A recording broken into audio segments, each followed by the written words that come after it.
नमस्कार, मैं हूं संजय शर्मा। आप देख रहे हैं 4 पीएम गुजरात। गुजरात लॉबी के लिए ये बहुत महत्वपूर्ण समय है, बहुत कठिन समय है।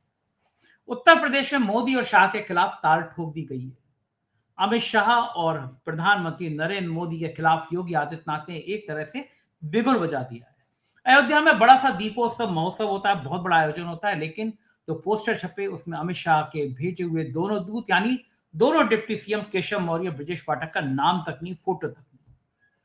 योगी आदित्यनाथ ने कह दिया कि संभालो, मैं चलाऊंगा सरकार कैसे चलती है। ऐसे ही पॉलिटिकल खेमे में चर्चा है। और क्या योगी आदित्यनाथ को समझ में आ गया कि नीतीश कुमार की, लालू यादव की कुछ दोस्ती की खबरें आम हो गई हैं, इसीलिए एनडीए नीतीश कुमार को मुख्यमंत्री पद का प्रत्याशी घोषित नहीं कर रहा है। बातें बहुत हैं, मैं लेके चलता हूं केपी मलिक के पास। दैनिक भास्कर के राजनीतिक संपादक हैं। पूरी बातचीत सुनवाता हूं, आपको समझ आएगा चल क्या रहा है इस देश में। 4 पीएम न्यूज नेटवर्क में स्वागत है केपी मलिक साहब आपका। जी बिहार में धन्यवाद संजय जी। गोदी मीडिया बड़ा चैनल पे लगातार बुलेटिन चला रहा है कि इंडिया गठबंधन में अभी प्रत्याशी तय नहीं हो रहे हैं, असहमतियां हैं। मैं मान सकता हूँ, बात ठीक है, प्रत्याशी तय हो जाने चाहिए। जब एनडीए में हो गए तो इंडिया गठबंधन में भी तय हो जाना चाहिए। लेकिन एनडीए में तो सब कुछ बहुत अच्छा है। लोग कह रहे हैं अमित शाह जी कमान संभाल रहे हैं, गृह मंत्रालय संभाल रहे हैं एनडीए को एकजुट करने के लिए। मांझी साहब को भी समझ में आ गया होगा, कुशवाहा साहब को भी समझ में आ गया होगा कि भैया 6 सीटें मिल रही हैं, अमित शाह ने बुला के कहा तो ले लो, वरना उधर फाइलें ईडी सीबीआई इनकम टैक्स की खुल जाएंगी, परेशानी में आ जाओगे। बड़ा सवाल यह है कि जब एनडीए इतना इतरा रहा है तो मुख्यमंत्री पद के लिए नीतीश कुमार का नाम घोषित क्यों नहीं कर देते। ये तो अब कहने लगे कि भाई नीतीश कुमार के नाम पर आप चुनाव लड़ रहे हैं, नीतीश कुमार के नाम पर सहमति है, तो फिर जब चुनाव लड़ रहे हो नीतीश कुमार के नाम पर तो सीएम कैंडिडेट भी डिक्लेयर कर दो कि भाई नीतीश कुमार है। डर रहे हैं मोदी साहब, शाह साहब, गुजरात लॉबी की अभी करना जल्दबाजी ही नहीं है, या फिर शिंदे बनाने की तैयारी है नीतीश कुमार को? क्या लगता है आप? संजय जी देखिए, ये तो सब जानते हैं क्या हो रहा है, क्या होने वाला है, क्या दिख रहा है, लेकिन कई लोग कहना नहीं चाहते। क्या ये बात किसी से ढकी छुपी हुई है कि भारतीय जनता पार्टी किस प्रकार से प्रयोग करने की कोशिश कर रही है नीतीश कुमार का? ये क्या किसी से छुपी हुई बात है? लेकिन कहे कौन? तो इसलिए नीतीश कुमार जी को क्या बनाना है, कहां तक उनको यूज करना है, नीतीश कुमार की क्या मजबूरी है, नीतीश कुमार जी कौन सा गेम खेल रहे हैं, ये सब खुला खेल है। अब तो खाली एक जो है फॉर्मेलिटी हो रही है। और नीतीश कुमार को भी पता है कि नैया अभी बीच में फंसी हुई है और यहाँ पे आप कोई डिसीजन नहीं ले सकते। आप याद रखिए, मैं आपके चैनल पे पहले भी कहा है कि नीतीश जी डिसीजन 11 तारीख की शाम को लेंगे।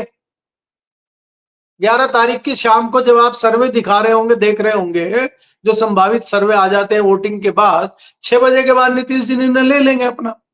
क्योंकि अभी नीतीश जी को भी पता है कि उनके लोग जो हैं वो दिखा रहे हैं कि उनके साथ हैं, लेकिन असली आदमी वो भारतीय जनता पार्टी के साथ है। इसके लिए मैं एक बहुत अच्छा उदाहरण आपको देता हूं, जो हमारे यहाँ यूपी में चलता है, आपको भी जानकारी होगी कि कई बार किसी बच्चे का अपहरण हो गया और किसी जानकार ने ही करवाया है और पुलिस के साथ वो भी ढूंढवा रहा है उसको। हाँ भाई साहब, यहाँ चले वहां चले, और धीरे से धीरे जहां पुलिस जा रही है, जहां परिवार जा रहा है, धीरे से वो अपहरणकर्ताओं को खबर कर दे रहा है कि अब यहाँ जा रहे हैं, वहां आ रहे हैं। तो ऐसे लोग नीतीश कुमार के साथ घूम रहे हैं। नीतीश कुमार को भी पता है कि मैं कुछ भी डिसीजन लूंगा, कुछ भी होगा 1 मिनट में डिस्क्लोज हो जाएगा, और उसका हथियार जो है अमित शाह जी फिर निकाल के उसका प्रयोग कर लेंगे। इसलिए नीतीश कुमार जी, इन्होंने कहा पागल है, बोला हाँ पागल है। स्वास्थ्य खराब है, बोला हाँ स्वास्थ्य खराब है। हेल्थ ठीक नहीं है, बोला बिल्कुल ठीक नहीं है। तो सब हाँ में हाँ मिला रहे हो। अच्छा ये बताइए, अचानक क्या हो गया उनको? अचानक उनकी तबीयत ठीक हो गई, अचानक दिमाग ठीक हो गया? नीतीश कुमार से बड़ा चाणक्य पूरे बिहार में नहीं है, मैं आपको पहले भी कह चुका हूं।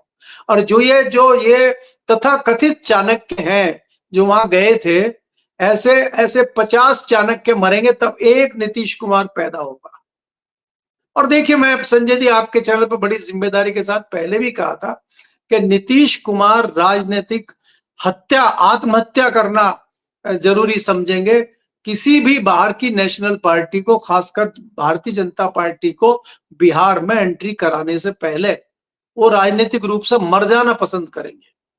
मैंने आपको बता दिया, अगर नीतीश कुमार को ये लगने लगेगा कि मैं सीएम नहीं बन रहा हूं या सारे पत्ते बंद हो चुके हैं, तो वो सीधे सीधे आप देखना तेजस्वी यादव को सीएम बनाने का काम करेंगे। अभी वो 2 काम कर रहे हैं। एक काम तो वो कर रहे हैं कि चिराग का लौ कम कैसे की जाए। चिराग को बुझाना नहीं चाह रहे वो, चिराग की रोशनी कम करना चाह रहे हैं और उस रोशनी का पहला खेल उन्होंने कर दिया है, वो आपने देख ही लिया होगा। तो उससे हमें जान लेना चाहिए कि नीतीश कुमार क्या है, क्या कर सकते हैं। वहां चाणक्यगिरी किसी की चल नहीं पाई। अब हम आ जाते हैं महागठबंधन की जो बात हो रही है, हमने और आपने जिक्र किया था परसों के महागठबंधन को जिस तरह से आज काम करना चाहिए था, जिस तरह से रणनीति करनी चाहिए थी, वो गठबंधन कर नहीं रहा। ये गठबंधन का दुर्भाग्य है या विपक्ष का दुर्भाग्य है, इस पे हम लोग डिस्कशन कर चुके हैं।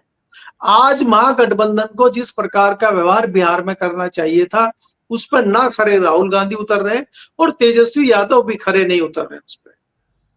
और आज तो खबर इस प्रकार से आई कि भाई आपके जो पड़ोसी राज्य है जेएमएम, वो भी आपसे कहीं ना कहीं खफा नजर आ रहा है। तो महागठबंधन में जिस प्रकार की रणनीति होनी चाहिए वो नहीं दिखाई दे रही है। लेकिन अभी मुझे लग रहा है कि पर्चा वापसी की तारीख तक कुछ ना कुछ समझौता शायद वहां पे हो जाएगा। इसके अलावा जो आप देख रहे हैं कि नीतीश कुमार ने जो गेम खेला है, उससे सब बैकफुट पे पहुंच गए और सब बैकफुट पे तो आज आपके पीके हैं। अब पीके कुछ भी कहते रहे, अब तो उन्होंने सम्राट की और भारतीय जनता पार्टी की हवा निकाल दी है, आपने देखा ही है। जी। मेरे को ठीक कह रहे हैं कि पीके ने भी जिस तरह के आरोप लगाए हैं, और बड़ी हैरानी की बात है कि बीजेपी का केंद्रीय नेतृत्व कोई बोल नहीं रहा है। जिस तरह से बीजेपी के डिप्टी सीएम पे, प्रदेश अध्यक्ष पे सैकड़ों करोड़ की संपत्तियां, सैकड़ों करोड़ की जमीनों के आरोप हैं, और मलिक साहब उसके बाद में कोई बोले नहीं। कहां चली गई ईडी, सीबीआई, इनकम टैक्स? और जब दस्तावेज दे दिए हैं केपी मलिक ने, तो मुझे तो लगता है कि किसी व्यक्ति को कोर्ट में भी जाना चाहिए कि इसकी मामले की उच्च स्तरीय जांच हुई। तो बड़ा गंभीर मामला है। एक पार्टी का, रूलिंग पार्टी का प्रदेश अध्यक्ष है, एक डिप्टी सीएम है, और बताया जा रहा है 200 करोड़ की जमीन है। मुझे तो वो संख्या काउंट लिखते समय मैं सोचता हूँ कि कहाँ ये नेता इतना पैसा रखते होंगे। और भ्रष्टाचार आपके केवल रूलिंग पार्टी में, तो आपका भ्रष्टाचार नहीं कोई पूछेगा, बाकी गायब हो जाएगा। ये कब तक चलेगा? कोई दिन तो ऐसा आएगा कि जब आपके भ्रष्टाचार के लिए जनता फिर सड़कों पे आके पूछेगी इसका रास्ता क्या है, कि कहाँ ये बेईमानी खत्म हो पाए। नहीं, देखिए ये तो भारतीय जनता पार्टी की पुरानी जो वॉशिंग मशीन है, उसमें कोई नई चीज तो है नहीं। ऐसा कोई तो है नहीं कि खाली ये बिहार में ही चल रहा है। ये तो आपने आसाम में चलते हुए देखा है। ये तो आपने महाराष्ट्र में, चाहे छगन भुजबल हो, चाहे अजीत पवार हो, चाहे वो कर्नाटक वाले अपने नेता हो, तमाम नेताओं को वॉशिंग मशीन में से निकाल दिया गया तो सब साफ हो गए हैं। वो फाइलें तो सब रखी गई हैं, उनको तो झाड़ फूंक के बाद में अगर कोई आएगा निकालेगा तो निकालेगा। नहीं तो हो सकता है जो अगली सरकार है, अगली पार्टी है, वो भी उन फाइलों का प्रयोग कर ले। आपने देखा है ना उत्तर प्रदेश में मायावती जी की फाइलों का प्रयोग काफी हद तक तो कांग्रेस ने भी किया था और कांग्रेस चली गई तो उसके बाद अब भारतीय जनता पार्टी कर रही है। तो ये इस प्रकार के नेता है कि इनको आगे भी प्रयोग किया जा सकता है सत्ता के हितों को साधने के लिए। तो भारतीय जनता पार्टी क्या कर रही है, क्या चाणक्य कर रही है, किससे छुपा हुआ नहीं है। और ये कितने दूध के धुले हुए हैं, कितनी इनकी चीजें हैं, वो कुछ चीजें सामने थी और कुछ पी के सामने लेके आ गए हैं। तो मुझे लगता है कि भारतीय जनता पार्टी इसीलिए कहीं ना कहीं खपा पीके से है कि जिस काम के लिए भेजा था वो काम ना करके उल्टा भाजपा की सिरदर्दी बढ़ा दी है। और कहीं ना कहीं चाणक्य जी उनसे खपा है, इसलिए वो थोड़े डरे डरे से नजर आ रहे हैं। लेकिन मरता क्या ना करता, आखिर अभी भी वो तोप का मुंह भाजपा की तरफ ही रखे हुए हैं। उनकी तोप का मुंह घूम नहीं रहा है तेजस्वी की तरफ। कोशिश बहुत वो खुद भी करना चाह रहे हैं, लेकिन फिर वो घूम के ऐसे है जैसे कंपास की सुई होती है, आप किधर ही घुमा लो वो इधर ही आ जाती है। क्योंकि वो बोलते हैं हमारे यहाँ के पानी वहीं मरता है जहां गहरा होता है, तो गहराई इधर ही है, तो वो घूम फिर के पानी इधर ही आ जाता है जितना निकाल लो आप। तो वो परिस्थितियां जो है आपके डिप्टी सीएम और आपके जो प्रदेश अध्यक्ष हैं उनके अंदर है। सुई कितनी कहीं घुमा लो, आना वहीं पड़ेगा। ये चाहे वो सम्राट चौधरी हो, चाहे संजय झा हो, ये सब क्रांतिकारी नेता है बिहार के। यही तो तेजस्वी यादव के पार्टी को मजबूत करेंगे। अगर ये नहीं होते और भारतीय जनता पार्टी में कुछ नैतिकता वाले, कुछ सिद्धांत वाले नेता होते, तो फिर आसानी से सरकार थोड़ी ही बनती विपक्ष की। वहां पे सरकार बनवाने वाले यही लोग हैं और भारतीय जनता पार्टी का दुर्भाग्य यही है कि आज उसके पास कोई नेता नहीं है बिहार में बहुत अच्छा। जी। हाँ, ये तो एक बड़ा गैप हो गया है कि बीजेपी के पास कोई बड़ा नेता बचा नहीं है बिहार में।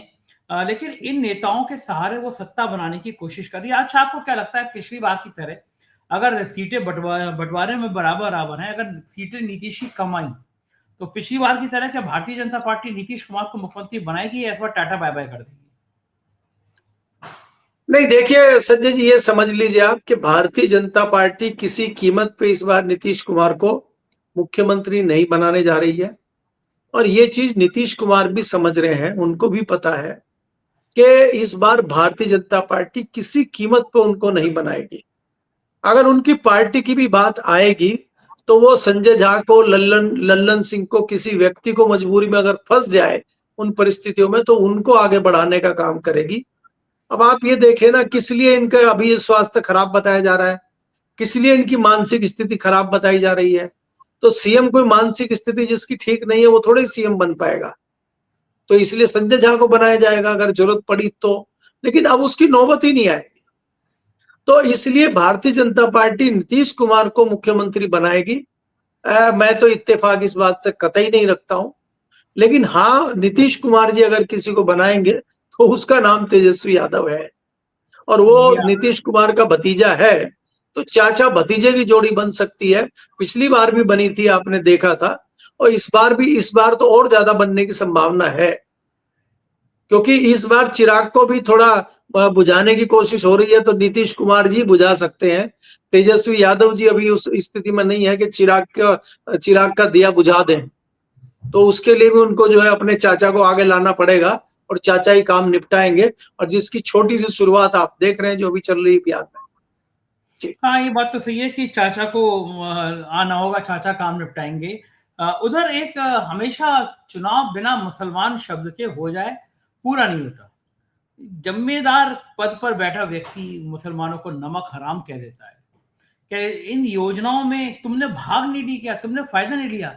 जैसे ये जो योजनाएं हैं मुसलमानों को ऐसे टारगेट कर रहे हैं कि ये अपने मामा जी का खेत बेच कर लाए, ये पैसा जो है ये इनके मामा जी के खेत से आया हो, या अपनी जमीन जायदाद बेच के जन सुविधाएं दे रहे हो लोगों को।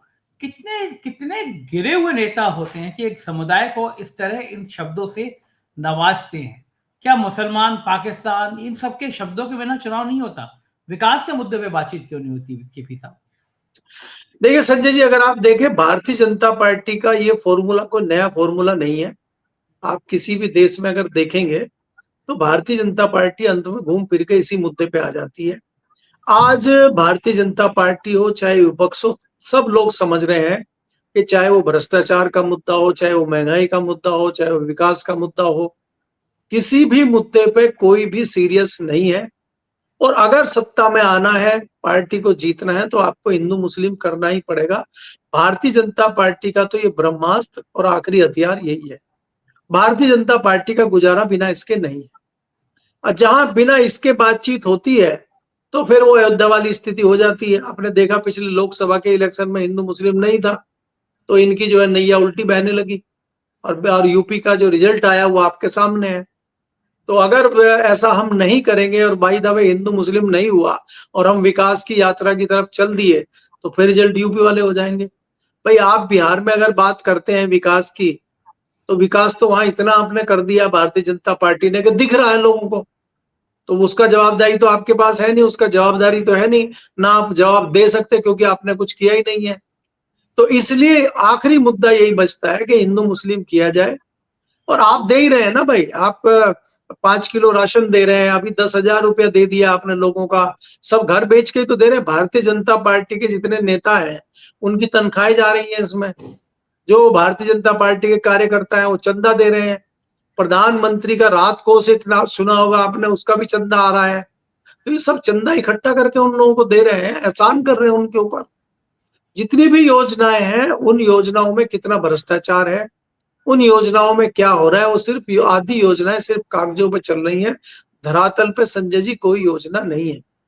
मैं लगातार आपको देख रहा हूं, आप योजनाएं चला रहे हैं, किसानों की योजनाएं चला रहे हैं। कई सारी योजनाओं पे मैंने डीपली स्टडी की है। खासकर अगर आप बात करें जिस प्रकार से हम करते हैं कि इन्होंने फसल बीमा योजना दी है, फसल बीमा योजना में मुश्किल से 1.5 से 2% किसानों को लाभ मिलता है या वो ले पाते हैं। किसान जागरूक होता नहीं है। उसमें 3 चीजें इन्वॉल्व होती हैं, कुछ पैसा सेंट्रल गवर्नमेंट देती है, कुछ पैसा किसान के खाते से कटता है, कुछ पैसा स्टेट गवर्नमेंट देती है। और किसान के खाते से तो सबसे पहले कट जाता है, क्योंकि वो तो बैंक को ही काटना है। फिर वहां लड़ाई होती है, सेंट्रल से पैसा नहीं आया, सेंट्रल से आ गया तो स्टेट ने नहीं दिया जी। तो जब वो किसान, अगर कोई जागरूक किसान है भी और वो फसल बीमा का पैसा मांगने कंपनी से जाता है, तो कंपनी ये कह देती है कि जी केंद्र से भी आपका पैसा आ गया, आपने भी दे दिया, लेकिन राज्य सरकार ने पैसा अभी तक नहीं दिया, लिहाजा हम आपको क्लेम नहीं दे सकते। या तस्वीर पलट दीजिए कि राज्य से तो पैसा आ गया, केंद्र से भी पैसा नहीं आया, और तीनों जगह से अगर पैसा आ गया, ओहो आपने तो सत्यापन ही नहीं कराया, आपने तो ये कागज नहीं लगाया, आपका तो रिपोर्ट खराब है, आपकी तो फसल बर्बाद हो गई, उसका पटवारी से लिखवा के लेके आइए, उसका तहसीलदार से लिखवा के लेके आइए। तो उसको एक पैसे का क्लेम नहीं मिल रहा है और कंपनियां मालो माल हो रही है। और कंपनियां किसकी है? कोई रिलायंस की है, कोई अडानी की है, कोई अंबानी की है, सब पूंजीपतियों की कंपनी है जो मालो माल हो रही है।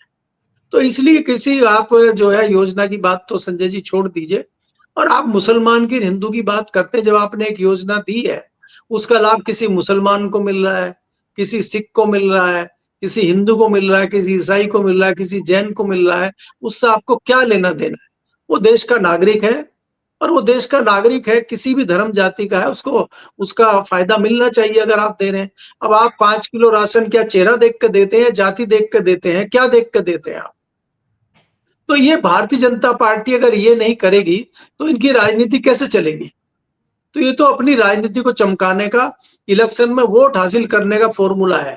अब आप ये देखिए, वे बार-बार कर रहे थे ना कि जो घुसपैठिए हैं, वो बिहार में है अभी, और जैसे ही बिहार का इलेक्शन खत्म होगा, सारे घुसपैठिए वेस्ट बंगाल चले जाएंगे। अभी दिल्ली में थे कुछ दिन पहले, अभी थोड़े दिन बाद आसाम में चले जाएंगे। तो ये घुसपैठिए घूमते रहते हैं, और हमारे चाणक्य जी भी घूमते रहते, दिल्ली से पटना पहुंच गए तो सारे घुसपैठिए इनके साथ पटना चले गए, सही बाहर बात नहीं है। निकाल रहे। ये क्यों नहीं प्रेस कॉन्फ्रेंस करके अंजना ओम कश्यप को बताते हैं कि अंजना जी देखिए, ये लिस्ट देखिए, हमने जो है इतने हजार जो है घुसपैठिए बाहर निकाल दिए पिछले 5 साल में। वो नहीं बता रही है उनको निकालो तो बताएं भी। आपने जी। अयोध्या का जिक्र किया तो एक बड़ी घटना घटी कि सरकार रिकॉर्ड बनाती है कि इस साल 26 लाख, 50 लाख, 40 लाख, अलग अलग आंकड़े होते हैं कि राम ने वर्ल्ड रिकॉर्ड बना दिया दिए जलाने का। मैं इस बात के खिलाफ नहीं हूं कि आप दीपोत्सव अच्छे से मनाएं, भगवान राम की नगरी अच्छे से दीपावली मनाएं, लेकिन दो बातें हैं कि जब आपको पता है कि बिहार में मामला गड़बड़ा सकता है मोदी जी का, तो क्या योगी जी ने पूरी ताकत से हमला बोल दिया? तो पोस्टर छपवाया गया, उसमें मंत्रियों के नाम तो थे, लेकिन दोनों डिप्टी सीएम का ना फोटो था ना नाम था। ब्रजेश पाठक और केशव मौर्य सुना जाता है कि गुस्से में गए नहीं दीपोत्सव, ये ले अपनी लुपट कमरिया बहुत नाच नचाए हो। मंत्रियों का नाम है, डिप्टी सीएम का ना फोटो ना नाम है।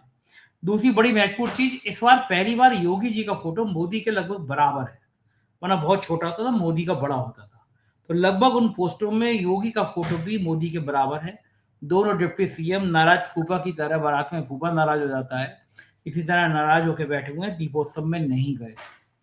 क्या लग रहा है आपको? योगी जी ने बिल्कुल अब ये ऐलान कर दिया है कि भैया ये तुम्हारे दोनों डिप्टी सीएम अमित शाह जी के आदमी हैं, तो अमित शाह जी खुला चैलेंज है, मैं इनके फोटो नहीं छपवाऊंगा, आपको जो करना हो वो कर लो।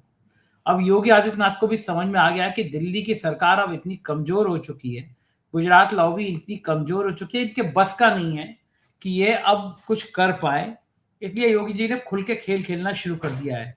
अगर बिहार चुनाव हारे गुजरात लॉबी, मोदी जी चुनाव हारे, बीजेपी चुनाव हारी, क्या लगता है कि फिर दावेदार योगी आदित्यनाथ और पुख्ता तरीके से होंगे और दोनों डिप्टी सीएम के फोटो गायब कर देना, नाम गायब कर देना, ये किस स्ट्रेटजी का हिस्सा हो सकता है? संजय जी देखिए, मैं लगातार कहता हूं कि उत्तर प्रदेश के मुख्यमंत्री योगी आदित्यनाथ और दिल्ली के जो नंबर 2 तथाकथित चाणक्य हैं, उनके बीच में वॉर चल रहा है। मोदी जी इतने खिलाफ नहीं थे योगी जी के जितना कि चाणक्य रहते थे। और ये जितनी मुझे नॉलेज है, जितनी खबर है, उसके लिए आपको बताता हूं। और ये आपने कड़ी बहुत बढ़िया जोड़ी है कि दोनों डिप्टी सीएम ही क्यों गायब हैं। डिप्टी सीएम किसके चेले हैं ये आपको बताने की जरूरत तो है नहीं। दोनों डिप्टी सीएम किसके चेले हैं दिल्ली के, और उनको क्यों इतना कमजोर कर दिया गया, क्यों उनको अभी इतना हटा दिया गया और उनसे उनसे कुछ डर ही नहीं रहे, उनकी कोई चिंता ही नहीं कर रहे योगी आदित्यनाथ, ये हिम्मत कहां से आ गई। तो कहीं ना कहीं योगी को भी लग गया है कि अब इनका मामला कुछ चलने वाला नहीं है, क्योंकि मैं आपको बहुत ही अंदर की बात ये बताता हूं कि नंबर 1 और नंबर 2 में भी उतनी सहजता नहीं है। नंबर 1 का मानना यह है कि जो ये उत्तर प्रदेश में और राजस्थान में जो नुकसान हुआ है 10 लोकसभा सीटों का, और उत्तर प्रदेश में जो ये लगभग 30-35 सीटों का नुकसान हुआ है, इसके जिम्मेदार कहीं ना कहीं तथाकथित चाणक्य हैं।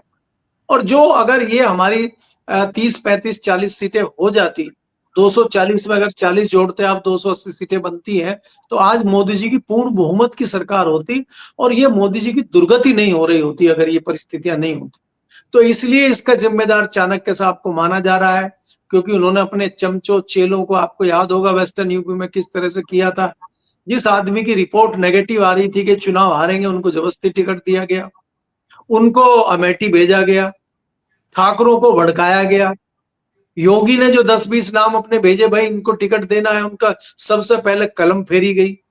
तो ये सारा जो गेम किया था इन्होंने, अब ये गेम के लेने के देने पड़ गए। और उसके बाद आपने बाकी बची कुची जो हालत थी, जो ढकी छुपी थी थोड़ी बहुत, वो आपने कॉन्स्टिट्यूशन क्लब के चुनाव में निकाल दी। तो अब ये जो पोस्टर पे फोटो ना छपवाने की बात है, वहां से जो है बाबा में ताकत आ गई है और बाबा का सोटा मजबूती से घूमना शुरू हो गया है। अब बाबा को डर है नहीं। बाबा को थोड़ा बहुत पहले डर ये रहता था दिल्ली का, अब बाबा दिल्ली में डरते, लखनऊ में डरते हुए नजर आ नहीं रहे। चाहे आप जो उसको जो है चीफ सेक्रेटरी की बात करिए, चाहे डीजीपी की बात करिए, चाहे ब्यूरोक्रेसी की बात करिए, और चाहे डिप्टी सीएम की बात करिए, और एक आध मंत्री की बात करिए। अभी आपने खाली डिप्टी सीएम की बात करी है, जो दिल्ली से भेजे गए थे अम्ब्रेला के थ्रू, जो ये उतरे थे वहां पे लखनऊ में, मंत्री बन गए थे, उनकी भी हालत खराब है। अरविंद वो शर्मा आपके पास, आपके सामने, वो जो भी मंत्री हैं, कई मंत्री हैं, आप तो जानते हैं बहुत अच्छे से, जो अम्ब्रेला से उतर गए थे और सीधे मंत्री बन गए, और जब उनसे आपको समस्या लेके जाते हैं उनके विभाग की, तो वो कहते हैं जय श्री राम बोलते हैं सीधा, और एक बार नहीं बोलते, वो 3 बार जय श्री राम बोल देते हैं, बोलो जाओ तुम्हारी समस्या खत्म हो गई है और हमने आशीर्वाद आपको दे दिया, जाइए। तो ये चल रहा है उनका। तो बहुत सारी चीजें अभी आपको दिख रही हैं और धीरे धीरे आपके सामने इस तरह की बहुत सारी चीजें आएंगी। मैंने संजय जी आपको पहले ही कहा था कि ये जो बाबा वाली चीज आपको एकाएक आपके सामने आई है और आपने पकड़ ली है क्योंकि आपको जानकारी है, ये आम आदमी को नहीं समझ में आ रही, लेकिन ये होगा और ये दिल्ली में शुरू हो गया है। मैं आपको पहले भी कहा था कि जहां आरएसएस पहले ऑप्शन देती थी 4 लोगों का राष्ट्रीय अध्यक्ष के लिए, वहां आरएसएस ने 1 आदमी का ऑप्शन दे दिया है। अब संजय फंस गए जोशी। गुजराती, अब गुजराती फंस गए तो उनको समझ में नहीं आ रहा है, तो करना तो पड़ेगा। कब तक भागेंगे आप? सही इसी बात। तरह से ये है कि बाबा ने सोटा कस लिया है। जो लगातार खबर चला रहे थे, वहां पे प्लांटेड खबरें चल रही थी यूपी में, बाबा आज हटे, बाबा कल हटे, बाबा सुबह हट जाएंगे, बाबा शाम को हट जाएंगे, अब वो तो हट नहीं रहे अभी तक, वो हटेंगे हाँ, भी नहीं वो। बाबा पूरे 5 साल करेंगे, आप देखिएगा, और कोशिश करेंगे पूरी पूरी कि 2027 में वो दोबारा आ जाए, क्योंकि 2027 में दोबारा आएंगे तभी उनका तबादला दिल्ली होगा, तभी वो दिल्ली आएंगे, क्योंकि सही तीसरी बात। बार होने के बाद ही दिल्ली का रास्ता खुलता है ना। बिल्कुल तो सही बाबा बात का है। रास्ता खुलने की प्रक्रिया चल रही है। अब कैसे खुलेगा, क्या होगा, ये लंबी कहानी है, इस पर बाद में डिस्कस किया जाएगा। बिल्कुल ठीक। बहुत बहुत शुक्रिया केपी मलिक साहब, इतना समय दिया आपने, थैंक यू। ये थे केपी मलिक जी, पूरी बातचीत आपने सुनी, कैसी लगी बातचीत बताइएगा जरूर। 4 PM गुजरात को सब्सक्राइब और ज्वाइन करिएगा। Thank you.